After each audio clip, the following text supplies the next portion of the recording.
दोस्तों, पाकिस्तान में अब तक 24 दफा वजीर-ए-आज़म चेंज हो चुके हैं, लेकिन तकरीबन इन सब के साथ आखिर में कुछ अजीब हुआ। ये वीडियो आपको पाकिस्तान की एक ऐसी तारीख बताएगी जो आपको हैरान कर देगी। 1947 में पाकिस्तान के पहले वजीर-ए-आज़म लियाकत अली खान बने। इन्होंने 4 साल 63 दिनों तक हुकूमत की, लेकिन 1951 में रावलपिंडी के कंपनी बाग में एक खिताब के दौरान इनको कत्ल कर दिया गया। लियाकत अली खान के बाद पाकिस्तान के दूसरे वजीर-ए-आज़म सर ख्वाजा नाज़िमुद्दीन बने, लेकिन ये सिर्फ 1 साल 182 दिन हुकूमत कर सके। उस वक्त के गवर्नर जनरल मलिक गुलाम मोहम्मद ने इनकी हुकूमत को ख़त्म कर दिया, यानी डिसॉल्व कर दिया। दोस्तों, इनके बाद 1953 में पाकिस्तान के तीसरे वजीर-ए-आज़म मोहम्मद अली बोगरा बने, लेकिन ये भी सिर्फ 2 साल 117 दिन हुकूमत कर सके, क्योंकि इनकी हुकूमत को भी उस वक्त के गवर्नर जनरल सिकंदर मिर्जा ने हटा दिया था, यानी इनकी हुकूमत का एंड भी वैसा ही हुआ। इनके बाद पाकिस्तान के चौथे वजीर-ए-आज़म चौधरी मोहम्मद अली बने, लेकिन ये भी सिर्फ 1 साल 31 दिन तक हुकूमत कर सके, क्योंकि 1958 में इन्होंने शदीद प्रेशर में अपने ओहदे से रिजाइन कर दिया। दोस्तों, इनके बाद पाकिस्तान के 5वें वजीर-ए-आज़म हुसैन शहीद सुहरवर्दी बने, और इनकी हुकूमत भी सिर्फ 1 साल 35 दिन तक चल सकी। इनका अपनी पार्टी अवामी लीग पर कंट्रोल खत्म हो गया था और इन्होंने भी अपने ओहदे से रिजाइन कर दिया। आप इमेजिन करें कि एक मुल्क तरक्की कैसे करेगा जब उस मुल्क में पॉलिटिकल स्टेबिलिटी ही नहीं होगी, जब पता ही नहीं होगा कि जो इंसान वजीर-ए-आज़म बना ये कुछ अरसे के बाद हट जाएगा या रहेगा। यही कुछ पाकिस्तान के इन 5 प्राइम मिनिस्टर्स के साथ हुआ, लेकिन ये अजीब सिचुएशन यहाँ भी खत्म नहीं हुई। इनके बाद 1957 में पाकिस्तान के छठे वजीर-ए-आज़म इब्राहिम इस्माइल चुंदरीगढ़ बने, और ये तो सिर्फ 55 दिनों के बाद अपने ओहदे से हट गए। इनके खिलाफ कौमी असम्बली में वोट ऑफ नो कॉन्फिडेंस लाई गई और इन्होंने भी अपने ओहदे से 55 दिनों के बाद रिजाइन कर दिया। दोस्तों, इनके बाद बारी आई सर फिरोज खान नून की। ये पाकिस्तान के 7वें वजीर-ए-आज़म थे, लेकिन 1958 में पाकिस्तान में पहला मार्शल लॉ लग गया। जनरल अयूब खान पाकिस्तान के प्रेसिडेंट बन गए और सर फिरोज खान नून भी सिर्फ 295 दिनों के बाद अपने ओहदे से हट गए। इसके बाद अगले 13 साल तक पाकिस्तान का कोई वजीर-ए-आज़म नहीं था। मुल्क में जनरल अयूब खान की हुकूमत थी। जनरल अयूब खान ने 1969 में रिजाइन कर दिया था और इनकी जगह जनरल याह्या खान पाकिस्तान के प्रेसिडेंट बन गए। इसको दूसरा मार्शल लॉ भी कहते हैं। 1971 में 13 साल बाद पाकिस्तान का 8वां वजीर-ए-आज़म नूरुल अमीन को बनाया गया, लेकिन सिर्फ 13 दिनों के बाद नूरुल अमीन ने भी अपने ओहदे से रिजाइन कर दिया और पाकिस्तान के 8वें वजीर-ए-आज़म का हाल भी वही हुआ। दोस्तों, इनके बाद पाकिस्तान के 9वें वजीर-ए-आज़म जुल्फिकार अली भुट्टो बने। इन्होंने 3 साल 325 दिन हुकूमत की, लेकिन 1977 में पाकिस्तान में तीसरा मार्शल लॉ लग गया और जनरल ज़ियाउल हक मुल्क के सदर बन गए। जुल्फिकार अली भुट्टो भी अपने ओहदे से हटा दिए गए और बाद में इनको फांसी दे दी गई थी।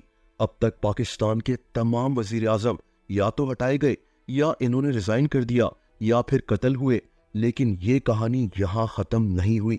अगले 8 साल तक पाकिस्तान का कोई वजीर-ए-आज़म नहीं था।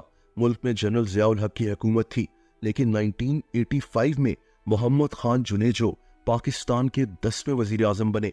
इन्होंने 3 साल 66 दिनों तक हुकूमत की थी, लेकिन दोस्तों, इनको भी प्रेसिडेंट जनरल ज़ियाउल हक ने इनके ओहदे से हटा दिया।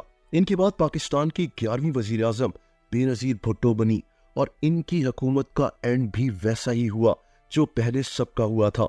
ये सिर्फ 1 साल 247 दिन तक प्राइम मिनिस्टर रही थी।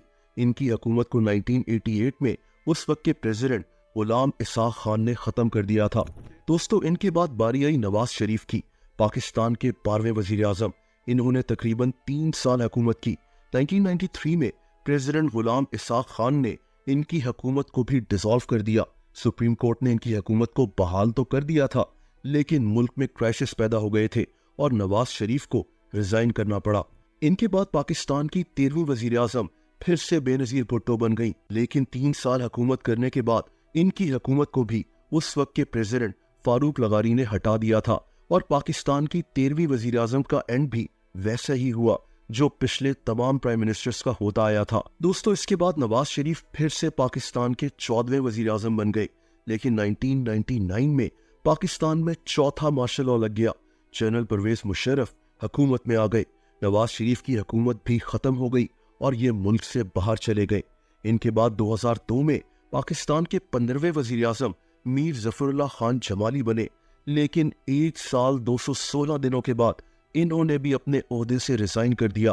पाकिस्तान को बने हुए 55 साल हो चुके थे, लेकिन अभी तक किसी भी वजीर आजम का एंड अच्छा नहीं हुआ था। दोस्तों, पाकिस्तान के 16वें वजीर आजम चौधरी शुजात हुसैन थे, लेकिन इनको सिर्फ कुछ दिनों के लिए ही वजीर आजम बनाया गया था और 54 दिनों के बाद ये भी अपने ओहदे से अलहदा हो गए। इनके बाद बारी आई शौकत अजीज की।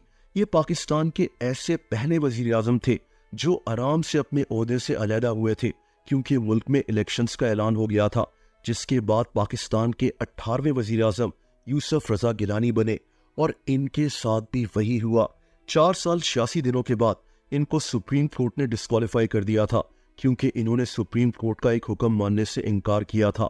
इनकी जगह 275 दिनों के लिए राजा परवेज अशरफ पाकिस्तान के 19वें प्राइम मिनिस्टर बन गए। दोस्तों, इनके बाद नवाज शरीफ तीसरी दफा पाकिस्तान के 20वें वजीर आजम बने, लेकिन 4 साल बाद इनको भी सुप्रीम कोर्ट ने पनामा पेपर्स केस में डिस्क्वालीफाई कर दिया और शाहिद खाकान अब्बासी ने तकरीबन 10 महीनों के लिए इनकी जगह हुकूमत की, जो पाकिस्तान के 21वें वजीर आजम थे। इनके बाद पाकिस्तान के 22वें वजीर आजम इमरान खान बने, लेकिन 3 साल 235 दिनों के बाद इमरान खान की हुकूमत भी चली गई और इमरान खान भी वजीर आजम के ओहदे से हटा दिए गए। हम सब जानते हैं कि 10 अप्रैल 2022 को तकरीबन तमाम दूसरी पार्टीज ने इमरान खान के खिलाफ नो कॉन्फिडेंस वोट किया था। इमरान खान आज भी जेल में मौजूद है। इनके बाद शहबाज शरीफ वजीर आजम बन गए थे। ये थी पाकिस्तान के तमाम वज़ीर आज़म की एक अजीब तारीख। तकरीबन तमाम प्राइम मिनिस्टर्स की हुकूमतों का एंड अजीब तरीके से हुआ। 1947 से आज तक हमारे मुल्क में सियासी स्टेबिलिटी है ही नहीं। खैर, आपका क्या ख्याल है? मुझे कमेंट्स करके जरूर बताएं।